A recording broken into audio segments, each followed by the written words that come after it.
Hey there! Today we're tackling a common problem that many users encounter with the Firefox command bash.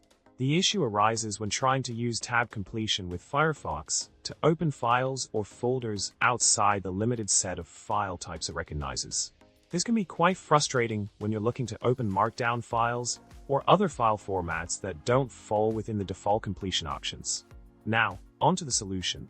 By creating a custom completion file specifically for Firefox, we can override the default behavior and enable tab completion for all file types in the current directory. Simply create a Firefox file in .local share bash completion completions or directly define complete Firefox in your bashed file.